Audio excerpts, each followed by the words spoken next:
Por gentileza, abra sua Bíblia no Salmo de número 1, Salmo 1. É o texto que nós vamos refletir essa noite. E eu tenho certeza que Deus vai falar aos nossos corações de um modo muito especial. Amém? Como Ele já tem falado aqui nesse culto. Salmo 1 é o texto que nós vamos ler. Se possível, quando nós terminarmos de ler e você se sentar, não feche a sua Bíblia. Amém? Porque nós vamos fazer um mergulho nesse texto aqui essa noite. E eu sei que Deus vai falar conosco tremendamente sobre a espiritualidade profunda na era dos superficiais. Amém? Salmos 1, acharam?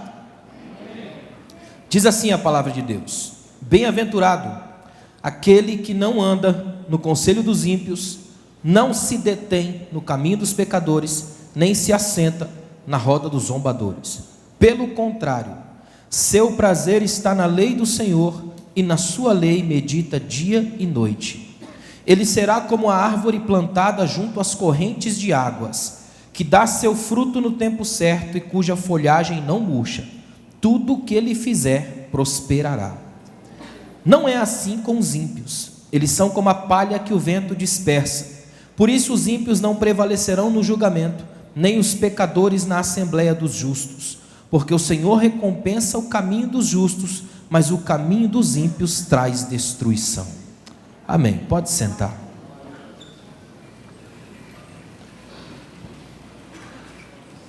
Ao longo do tempo eu já venho falando algumas coisas desse salmo em algumas outras mensagens. Só que hoje eu resolvi juntar tudo, porque faz um tempo já que eu venho pesquisando esse salmo, e cada vez mais que eu olho para ele, eu me encanto com a grandiosidade desse texto, com o que pode ser extraído daqui. É um texto fantástico, grandioso, que dá para você falar em universidades, dá para falar num nível muito profundo, porque é um salmo espetacular. Não por acaso é o primeiro dos salmos. Calvino chegou a dizer que ele é perfeitamente a porta de entrada no universo dos 150 salmos, que é para causar mesmo boa impressão. É a porta de entrada do ambiente. Então, quando você está com esse salmo em mente, você tem um convite ao mergulho naquilo que é mais profundo. Por isso que eu coloquei como um balizamento, um tema da reflexão dessa noite, a espiritualidade profunda numa era de superficiais. O que nós vivemos hoje no mundo é a era dos superficiais.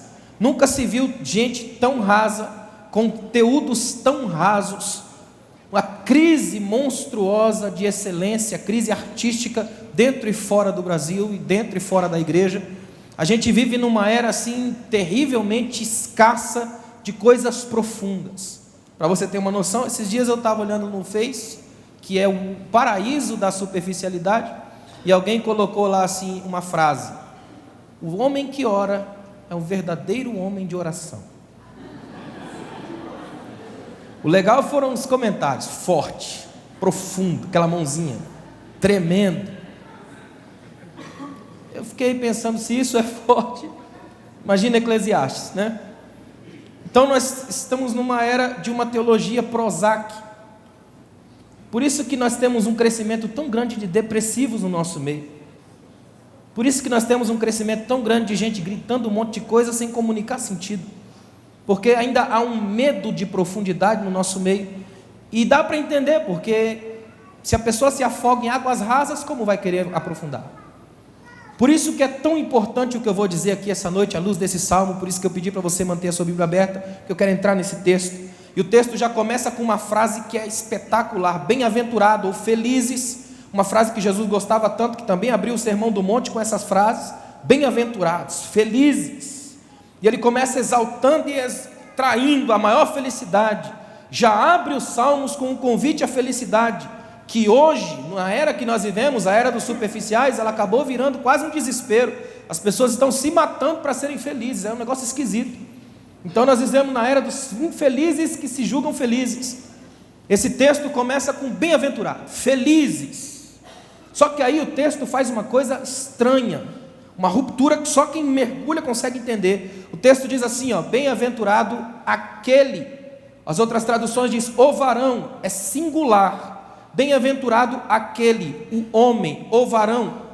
que não anda no conselho dos ímpios, não se detém no caminho dos pecadores, nem se assenta na roda dos zombadores. Olha que coisa incrível. O Salmo, no primeiro versículo dele, já abre com uma imagem da felicidade, onde um único homem está contra uma sociedade de malignidades. O resto do Salmo é plural, só esse homem é singular, é um só. Bem-aventurado o homem, aquele. E olha onde ele está inserido, numa cultura de caos, cultura de violência, cultura de ódio. Ele está inserido numa relação e numa ambiência de morte. Olha só onde ele anda, onde ele está perto do conselho dos ímpios. E essa expressão conselho no hebraico tem um sentido de estratégia, ou seja, eles são ímpios porque querem ser, porque se esforçam para ser, porque traçam metas de malignidade, eles gostam da agenda do mal, eles fazem porque se sentem bem em fazer isso. Então tem o conselho dos ímpios, tem o caminho dos pecadores, e o pior é que o caminho não é uma estação, é um jeito de ir. Então você tem um jeito de andar, uma ética perigosa dos pecadores, e você tem a roda dos zombadores. Um dos maiores exegetas de salmos da história, chamado Luiz Alonso Schockel, disse que dava para traduzir também como o lugar onde os cínicos sentam. Olha onde esse homem foi se meter. Dá para entender isso? Como que um homem é feliz rodeado por esse monte de coisa? A gente aqui hoje pode responder essa pergunta de modo tremendo. Toda vez que você pensar assim, meu Deus, eu estou numa sociedade corrupta, terrível, graças a Deus, é sinal de que você conseguiu olhar de fora. Se está de fora, provavelmente você é o homem, a mulher, feliz em Deus, apesar de uma sociedade de caos.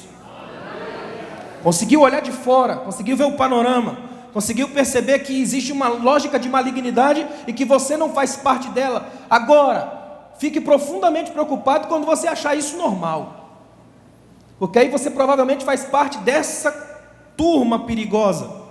Quando você se sentir feliz em compartilhar um vídeo no WhatsApp da morte de alguém, quando você ficar todo empolgadinho por ver misérias e mais misérias, quando gostar de andar nas mesmas lógicas do mundo, quando se surpreender falando a mesma linguagem do mundo, toma cuidado, você faz parte dessa mesma ambiência. Agora, se isso te incomodar, agradeça a Deus.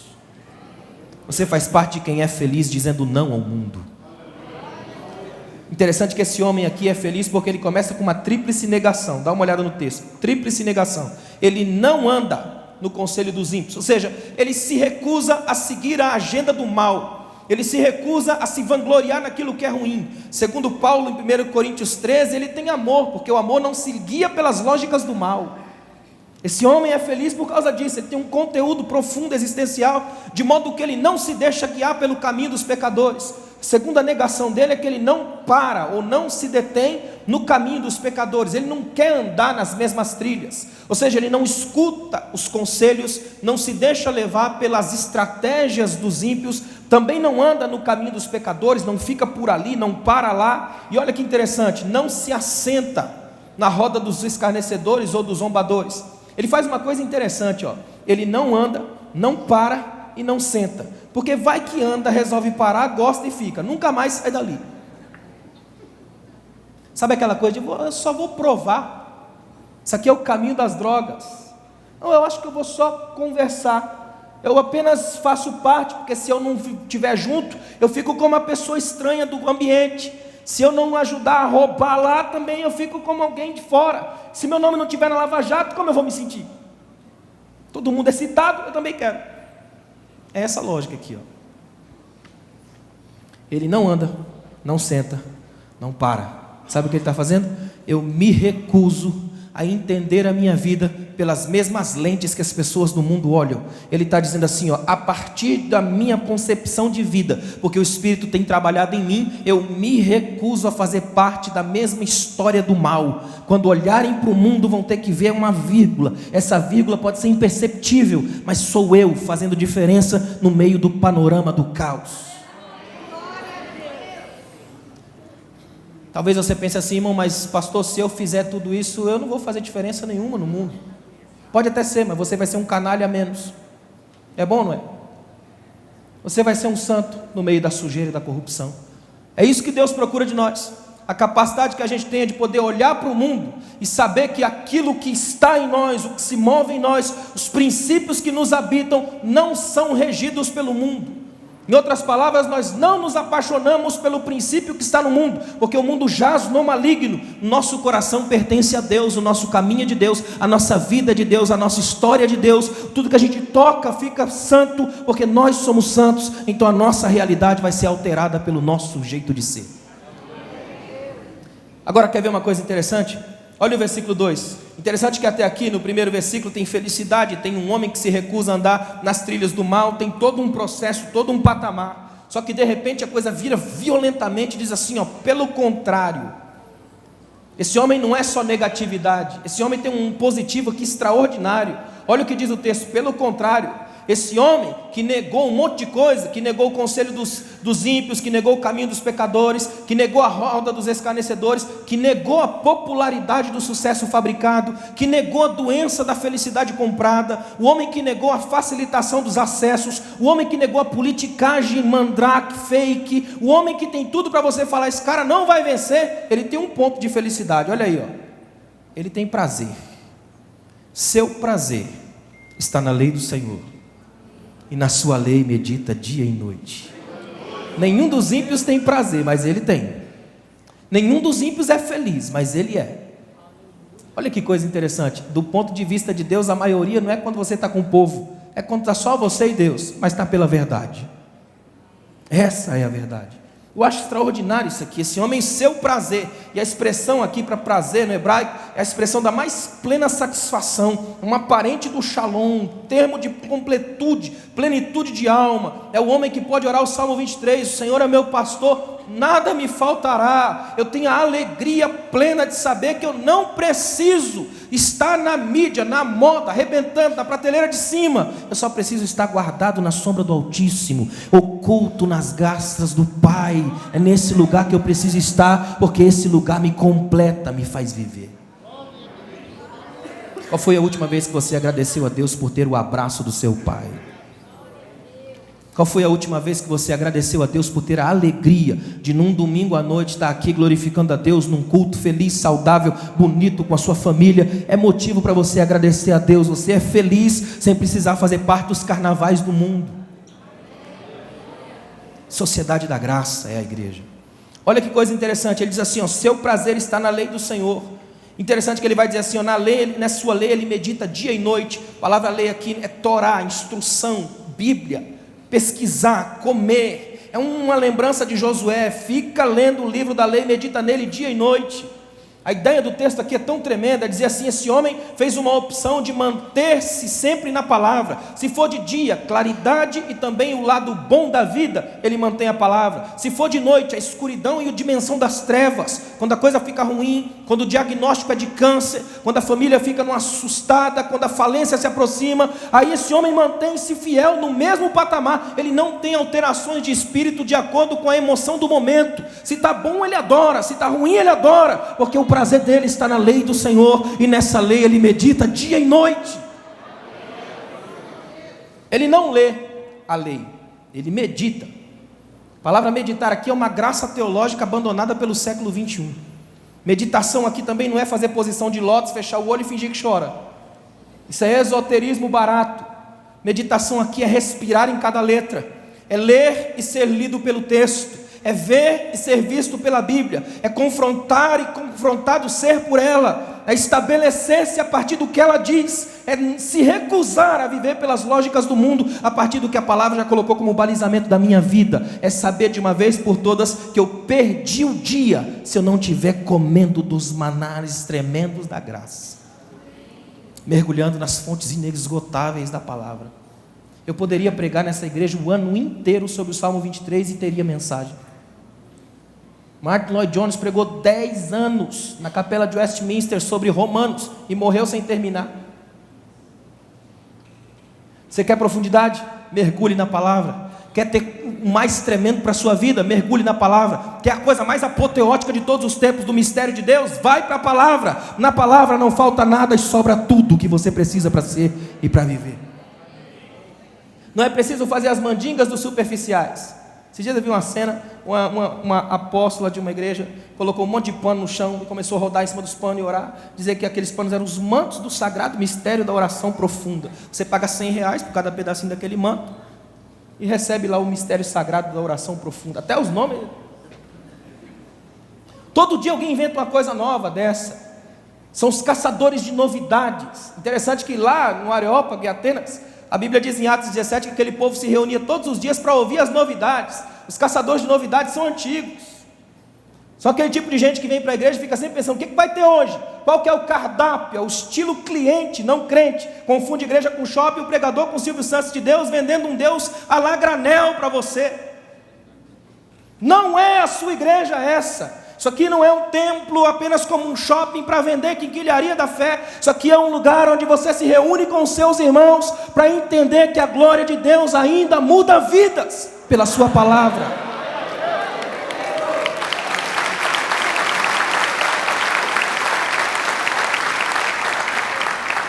Eu gosto dessa expressão, ele medita nela dia e noite. É o que eu tenho tentado fazer a minha vida inteira. Meditar na palavra dia e noite. Isso cria em nós o que a gente chama de mente teológica. Tudo que você vê, você tem alguma coisa bíblica para se referenciar. A sua mente fica uma usina de ideias do reino. Você não para. E o melhor, você incomoda quem não é assim. Porque as pessoas têm aquela tentação de acreditar realmente que existe uma espiritualidade das 7 às 9. Quando ele entra no culto, ele toma um elixir divino, uma pílula gospel, e aí ele envola a língua, ele fala evangeliquez, ele levanta a mão, expulsa uma lágrima, não é? De vez em quando ele faz um movimentozinho, aí uma coreografia gospel, termina o culto, ele vai para casa e morre de novo, até o próximo culto, porque ele é alimentado pela espiritualidade das agendas, é cronológico, não é kairos. Agora, quem medita na palavra de Deus dia e noite, ele é uma bênção no emprego, na escola, na faculdade, na rua, onde ele anda, o céu anda, onde ele está, a graça está, onde ele vive, a vida de Deus flui sobre ele. Você quer ver uma coisa extraordinária desse texto? Olha o versículo 3, diz assim, ó: ele será como a árvore, o mesmo homem, notem que até agora está no singular, ele será como a árvore plantada, junto às correntes de águas. Olha para mim. Essa árvore não nasceu lá, ela foi plantada lá. Isso aqui é uma das coisas mais lindas desse salmo. Esse homem que é feliz porque ama a Deus, que se recusa a andar nas lógicas e nas agendas do mal, esse homem que tem prazer na lei do Senhor e nela medita, Deus pega ele e planta nos lugares que ele precisa estar. Será como árvore plantada. A partir de hoje não reclame mais do emprego ou do lugar onde você está, porque provavelmente Deus te plantou lá para gerar frutos para aquele lugar e dar glórias a Deus onde você tiver sido plantado. Ele será como árvore plantada junto às correntes das águas. Olha que coisa incrível, uma das coisas que a árvore mais precisa para a sua sobrevivência é de água. E Deus está dando para ele a capacidade dele ter o necessário. Por isso que a próxima palavra que vai aparecer na sequência é prosperidade. Porque para Deus a prosperidade é a administração do que é essencial para viver. O que esse homem precisa? Já que ele é árvore de água, então Deus planta ele onde tem substância eterna, águas fluindo.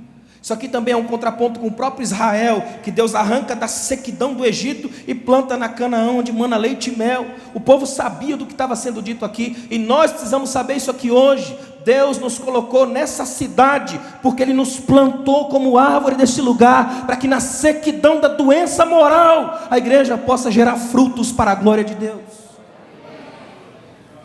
E tem mais no texto, olha o versículo 3, diz assim, ó: ele será como árvore plantada junto às correntes de águas.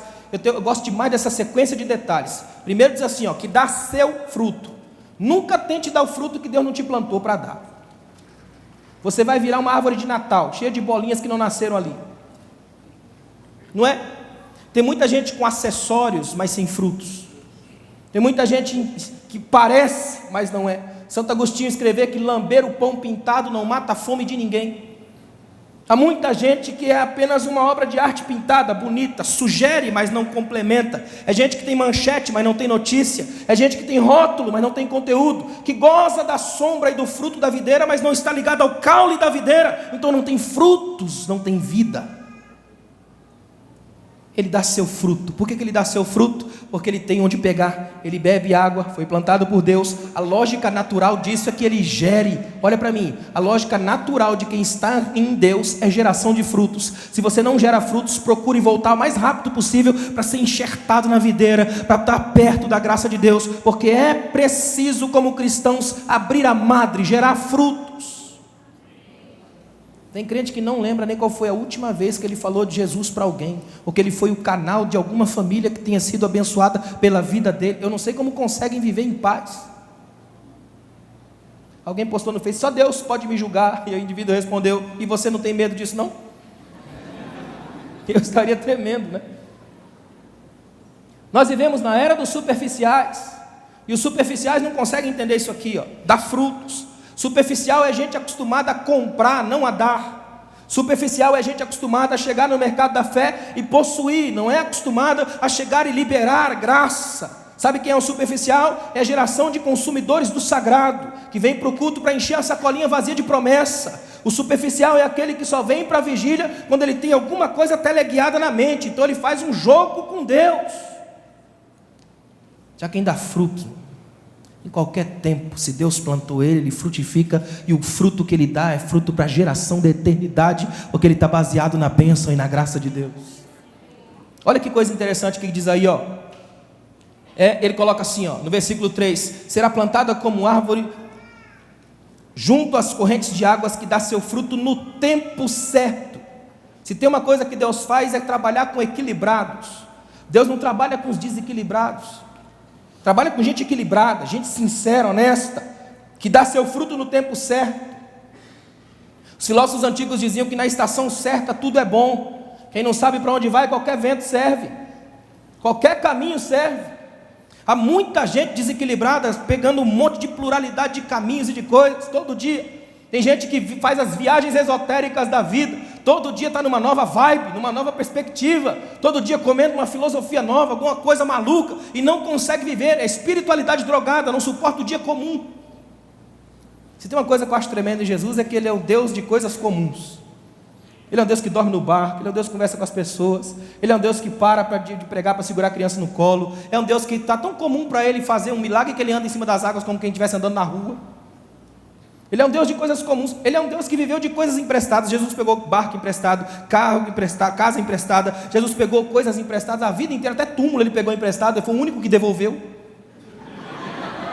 Porque Ele é rei da vida, e onde Ele chegar revoluciona tudo. Ele é Senhor da história, é dono da nossa vida, e tudo que Ele faz, faz na excelência da graça.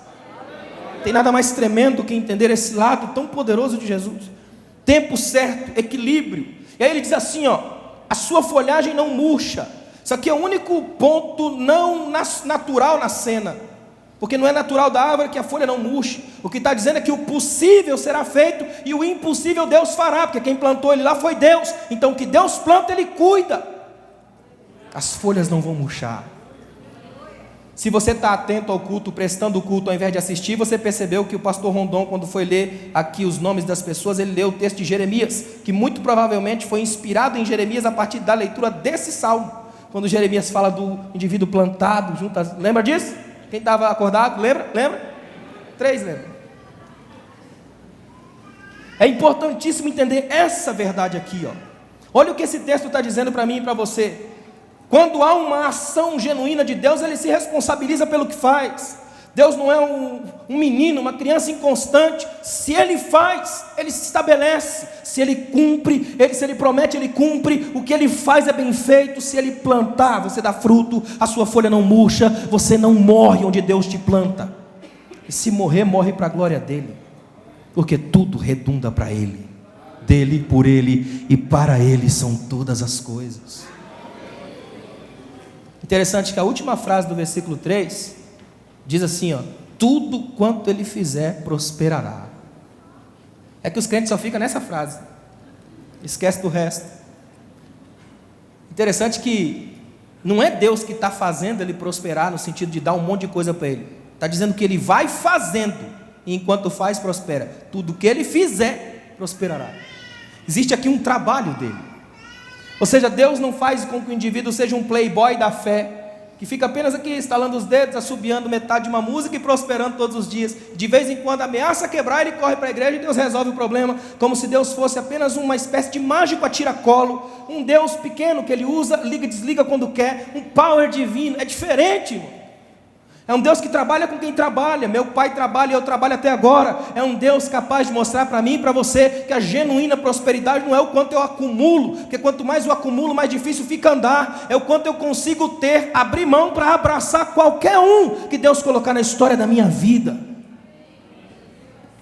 É por isso que os prósperos, mais prósperos que existem, são aqueles que sabem que devem tudo que têm a Deus. Essa é a verdade. Esse dia eu estava lendo um texto onde o escritor falou assim que a pior doença que existe hoje é a doença do acúmulo, porque à medida que o tempo vai passando, você vai dizendo para Deus mais ou menos o seguinte: eu creio no Senhor, mas eu não estou tão seguro de que o Senhor vai ser essa bênção toda manhã, então eu vou acumulando aqui, e vai gerando uma guerra com Deus. É uma crença que não crê, então você fica uma espécie de cristão ateu e à toa. Qual é o grande chamado da igreja, comunidade, comunitária? É entender de uma vez por todas que a nossa maior prosperidade aqui é que ninguém tenha falta. Por quê? Porque se eu estiver plantado por Deus aqui, as minhas raízes bebendo as águas que Deus me deu, eu vou ter frutos. Ninguém vai morrer de fome perto de mim, porque os meus frutos gerarão vida em quem estiver perto de mim. Olha o que diz o versículo 4, presta atenção nisso aqui, ó. Olha o versículo 4, até aqui no versículo 3, ele faz todo um panorama de quem é esse homem, a sua atitude, a capacidade que ele tem de vencer o mal, a capacidade que ele tem de dizer não à malignidade reinante na história, o que é que dá prazer a ele, como ele se move enquanto tem prazer, o que ele gera, o que Deus faz nele, como é que Deus o levou. Esse homem repleto de todos os movimentos de Deus no texto. Só que aí parece o escritor fazer uma pausa, e olha o que ele diz no versículo 4, não é assim com os ímpios, e eles estão no plural de novo. Não é assim com os ímpios, e olha para mim, nem sempre o ímpio é aquele que está fora da igreja. Ímpio, sem a piedade. Às vezes o ímpio é quem está perto de você, na igreja, mas se acostumou ao sagrado e já não consegue ter vida com Deus. Não é assim com os ímpios. Interessante que geralmente a gente pensa, fica observando o que acontece no mundo, e o que eu tenho visto ultimamente é uma igreja muito mais influenciada pelo mundo do que influenciável. Uma igreja que é muito mais influenciada do que exerce influência. E esse texto vai trabalhar nisso aqui. Ele diz assim, ó: não é assim com os ímpios, eles são como a palha que o vento dispersa. Essa cena aqui, ó, estava muito clara na mente dos primeiros que cantavam esse salmo. Quando eles iam separar o milho das palhas e tudo, geralmente eles jogavam para cima, porque o próprio vento já se encabia de jogar fora essa palha, era ficar mais fácil. Era para facilitar o trabalho. Quando o vento batia, levava embora a palha, porque ela não tem substância, não tem conteúdo, simplesmente leva, é jogada pelo vento. Olha o que ele está dizendo, esse homem, olha para mim, esse homem é um homem fincado por Deus no lugar das águas, ele tem raízes, pode soprar o vento que ele não quebra, ele foi plantado por Deus lá, tem raízes, tem frutos, é um homem só, mas ele é fincado no chão da graça. A sociedade contra a qual ele luta é uma sociedade imensa, tem força numérica, mas não tem força moral, porque a moralidade dela é como a palha, é levada pelo primeiro vento de doutrina que assoprar. Olha que coisa tremenda. Eu prefiro 1000 vezes ser um só, mas fincado no chão de Deus, do que estar no meio de uma multidão, que quando o primeiro vento de angústia bater, leva todo mundo. Esse texto é tremendo, é dizendo para mim e para você: façam hoje a escolha de manter-se numa espiritualidade profunda, porque os superficiais o vento leva, mas quem está em Cristo é nova criatura, as coisas velhas se passaram, tudo se fez novo, e ele prossegue para o alvo, para o prêmio da soberana vocação de Deus em Cristo Jesus. Sabe de onde veio, quem é e para onde está indo. É tremendo isso aqui, olha que tremendo, ó. Eles são como a palha que o vento dispersa. Existe uma lógica tremenda aqui. Ele está dizendo o seguinte: a lógica aqui é de volubilidade, ele é volátil, ele é alguém que não tem aquela grandeza de estar fixado no lugar, até porque para ficar fixado no lugar ele tem que abrir mão da paranoia de girar, de sair pelo mundo. Está gerando alguma coisa no ambiente onde foi plantado, está fazendo diferença no lugar onde está. Ele não é alguém encantado pelo que o mundo coloca na mídia para ele. Tem tantas pessoas hoje que passam a vida inteira nessa paranoia, nessa maluquice, correndo de um lado para o outro, não consegue parar. Você já viu gente que nem para cumprimentar com a paz do Senhor dá certo direito? Não tem uns irmãos nas igrejas que se deixar ele dirige o culto, canta, vai no louvor, prega, ministra, oferta, tira, volta, ainda vai ajudar as crianças? Tem gente que não para nunca. Sabe por que não para? Tem medo do silêncio. Pouca coisa assusta mais do que o silêncio. Tem muita gente que não para porque se parar tem medo do que vê. É gente que quando chega em casa liga televisão, micro-ondas, iPod, iPad, o que tiver. Adora barulho, não gosta do silêncio, porque o silêncio incomoda. É perigoso isso. Tem muita gente com medo do silêncio. Nós vivemos na sociedade dos barulhos, dos êxtases. Nem todo barulho que se faz hoje é música. Pode ser ruído antimusical, aquilo que irrita o ouvido, não desce para o coração. A ideia desse texto é tremenda, é dizer para mim e para você que tudo que a gente precisa não é estar girando pelo mundo como sem ter alguém lugar para parar. É muito bonito ver as águias voando, mas coitadas delas se não tivessem um lugar onde pousar. Agradeça a Deus quando Deus te fizer voar, mas agradeça muito mais pelo lugar do pouso. Ali você descansa, recobra as forças, estende as asas para quem está perto e pode glorificar a Deus pelo ato de poder subir, mas ter um lugar para ficar. Eu viajo por esse Brasil inteiro e fora do Brasil, mas aqui é meu lugar de pouso. É a minha igreja, onde eu congrego, onde eu sou ministrado e ministro com os irmãos. Aqui é meu lugar de pouso. Sem ter um lugar onde pousar, você morre no ar. Olha que coisa interessante que vai dizer no versículo 5. Presta atenção aí, ó. Versículo 5 diz assim, ó: por isso, os ímpios não prevalecerão no julgamento, nem os pecadores na assembleia dos justos. Agora olha para mim. Olha o que o texto está dizendo.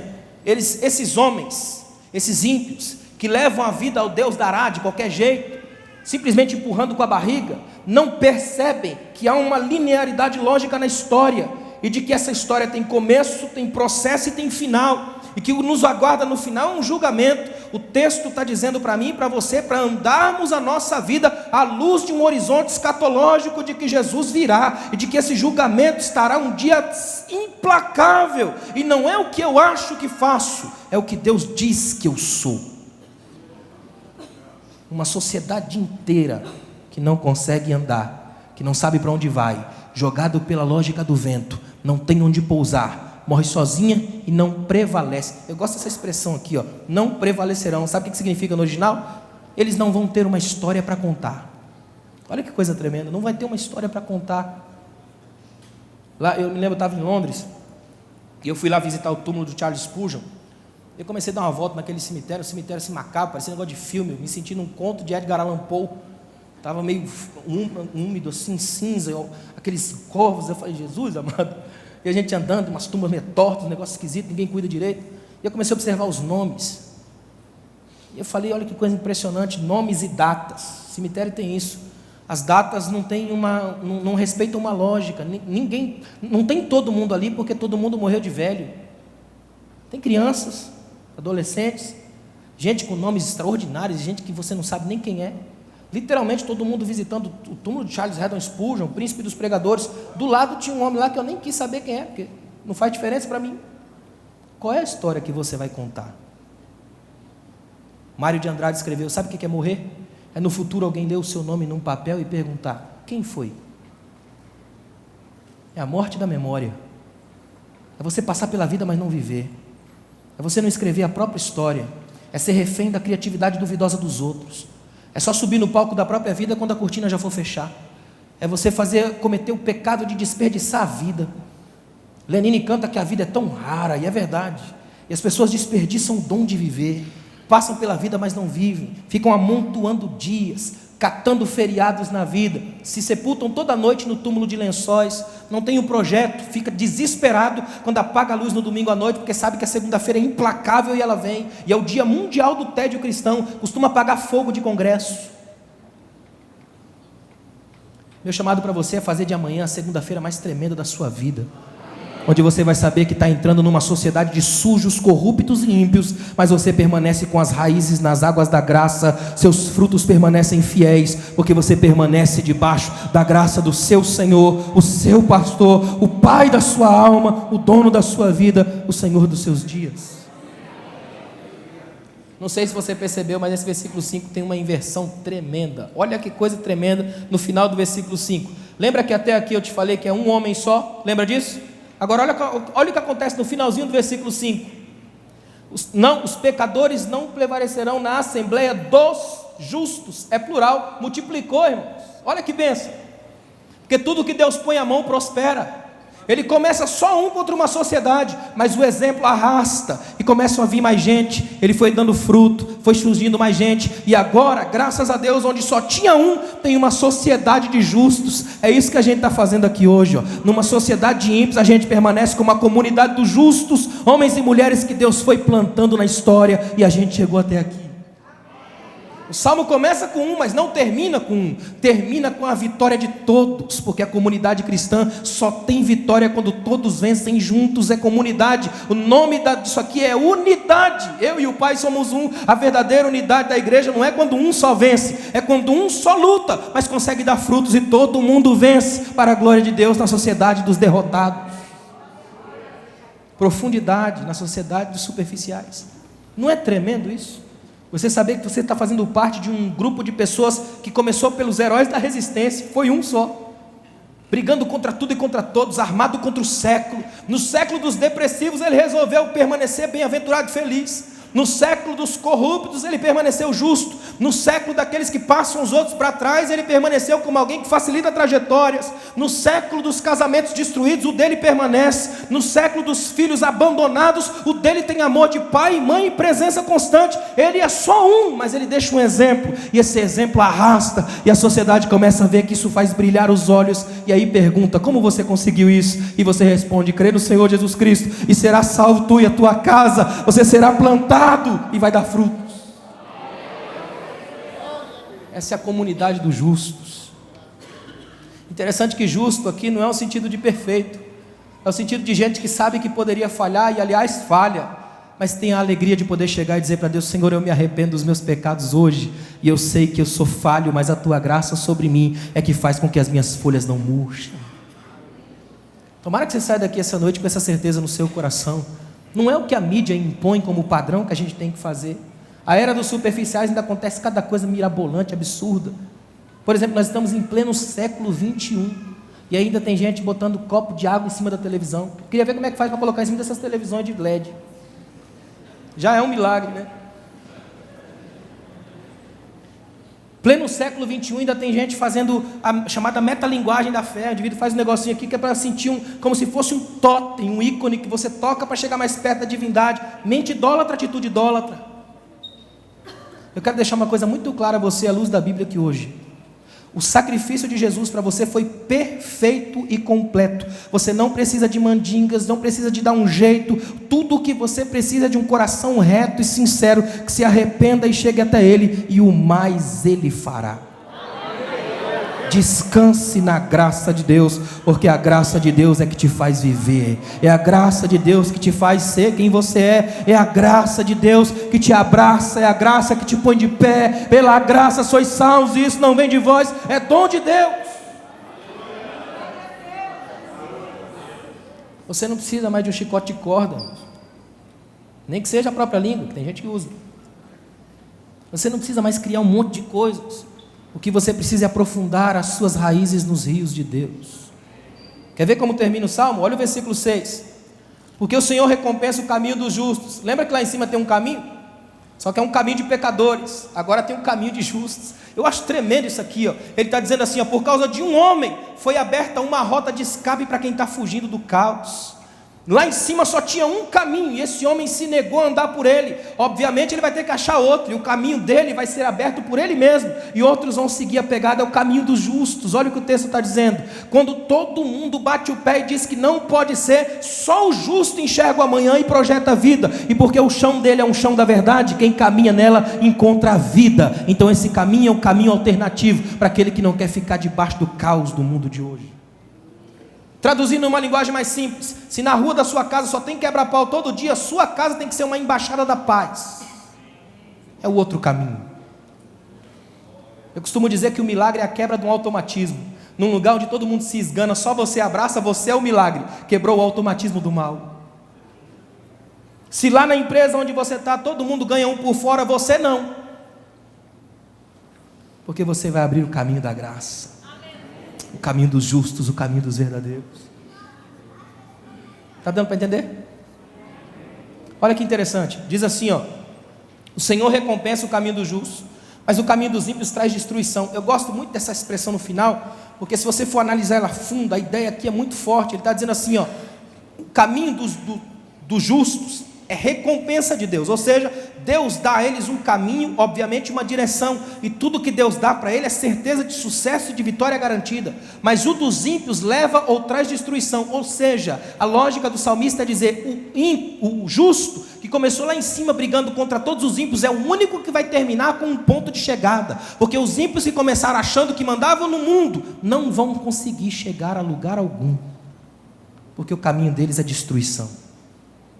Ou seja, olha que tremendo, quando você vai lá para os salmos chamado Cânticos de Subida, ou Cântico dos Degraus, do 120 ao 134, 14 salmos, aqueles salmos têm uma coisa impressionante, é um grupo, é chamada Harpa do Viajante. Toda vez que o israelita ia para Israel para prestar culto, pelo menos uma vez por ano ele fazia isso, e ele saía de casa cantando o Salmo 120, cuja expressão original no hebraico, a primeira expressão é techuvá, arrependimento. Eu saio em arrependimento, e aí à medida que vai andando, vai falando, elevo os meus olhos para os montes, o Senhor está comigo, lembra disso? Vai cantando, o Senhor me deu alegrias, grandes coisas fez o Senhor por nós. Tem um salmo da comunhão, ó quão bom e quão suave é, que os irmãos vivem em união, que é tremendo, como é bom quando os irmãos, no hebraico original, sentam lado a lado, shevet ahingam e ahad, eles sentam lado a lado, gostam de estar na mesma mesa.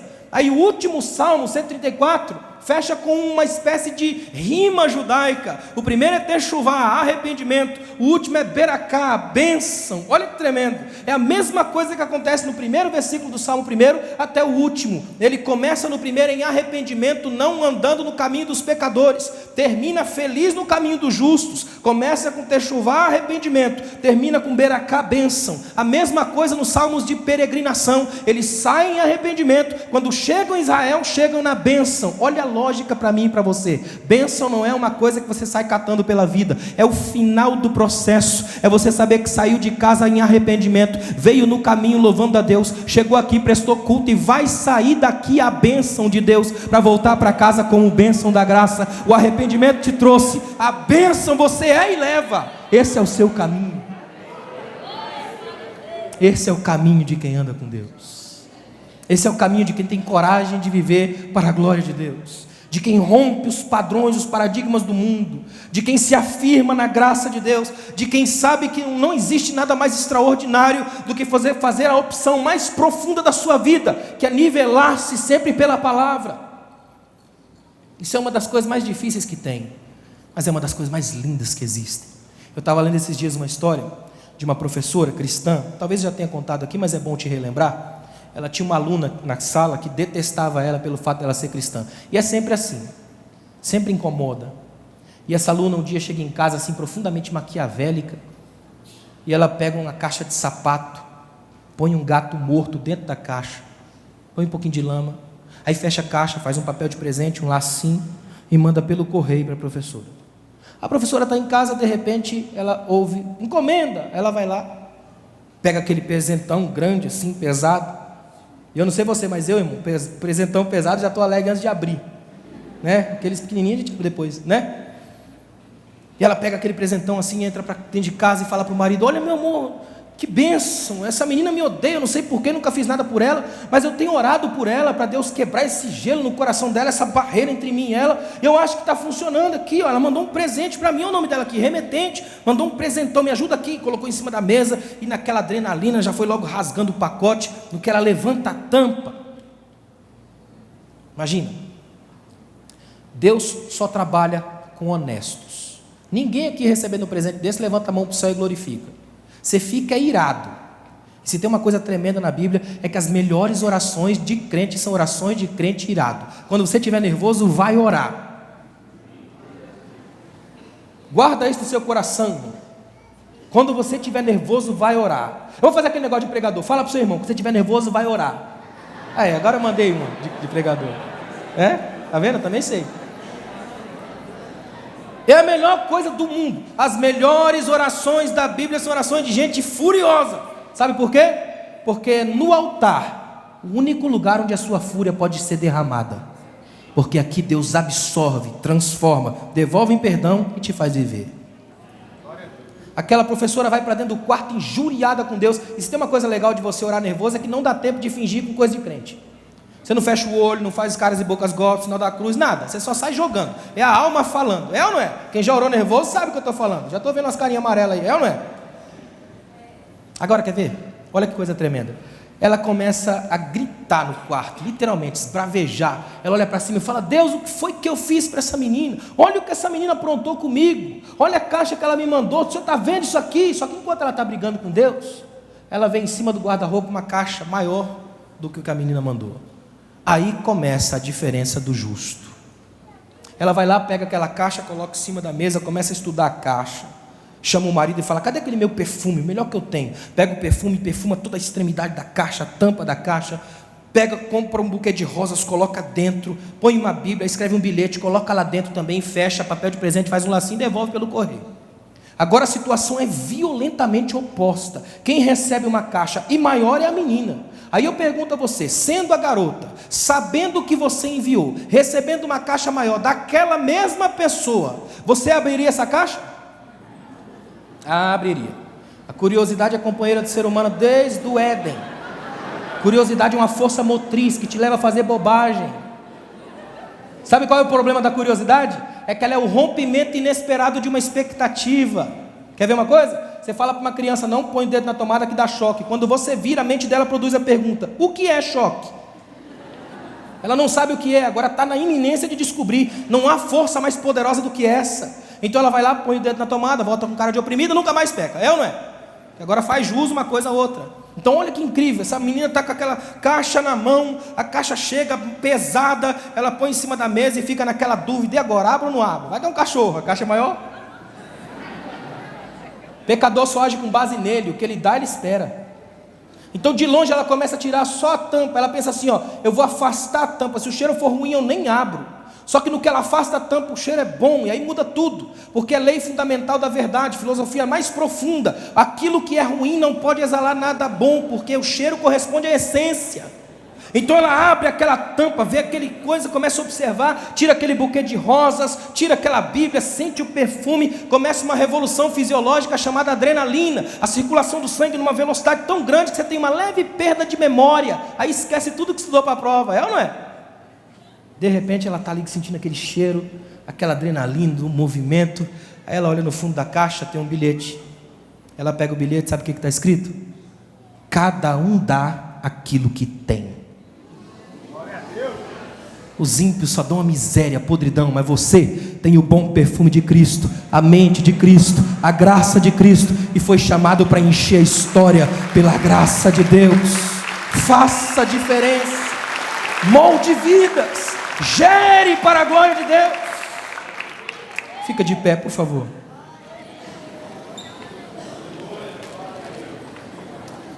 Não tem nada mais tremendo do que você saber que o Espírito da graça te habita, e porque Ele habita na sua vida, você faz e é diferente.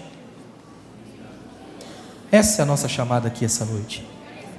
Eu quero perguntar se há alguém aqui entre nós que porventura ainda não é cristão, e hoje você quer fazer parte desses justos, do caminho dos justos, da família de Deus. Quer fazer parte do grupo de pessoas que mudam a história não por causa de uma religião, mas por causa de Cristo, que está acima de qualquer projeto religioso. Se tiver alguém, dê um sinal com a sua mão. Jesus está te chamando hoje para um novo tempo, um tempo de transformação, de mudança na história da sua casa e da sua família. Tem alguém para Jesus aqui hoje que quer entregar sua vida de um modo extraordinário para Deus hoje? O que nós propomos a você aqui não é uma religião, porque religião não resolve, é só acumula entulho. O que nós oferecemos a você é o mais extraordinário projeto de vida que existe, a revolução mais profunda de todas, que é o mergulho em Cristo. Tem alguém?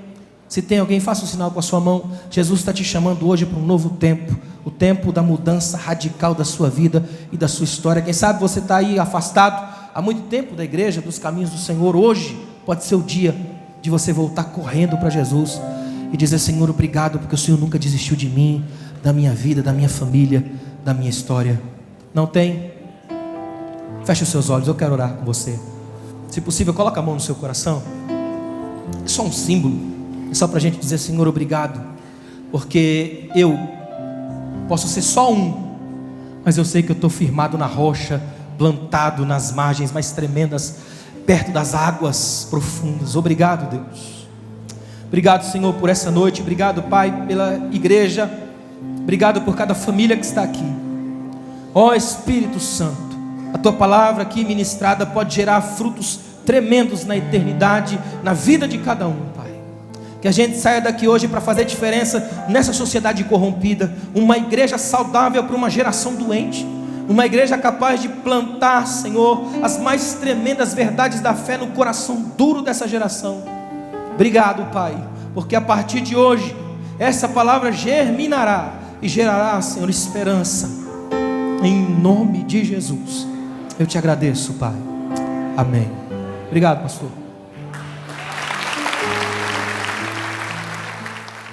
Uma igreja alegre, participativa. Todos os domingos, às 9 horas, um delicioso café da manhã e uma escola bíblica abençoada. Às 18 horas, culto da família. Segunda, às 14 horas, Manancial Feminino. Terça-feira, às 20 horas, Homem de Verdade e Mulher Ideal. Quarta-feira, às 19h40, culto de ensino, além de uma programação semanal para todas as idades. O nosso sonho é expandir o reino de Deus e chegar a todas as nações do planeta Terra. E eu quero convidar você a fazer parte desse grande projeto que com certeza Deus vai te abençoar. Catedral da Família.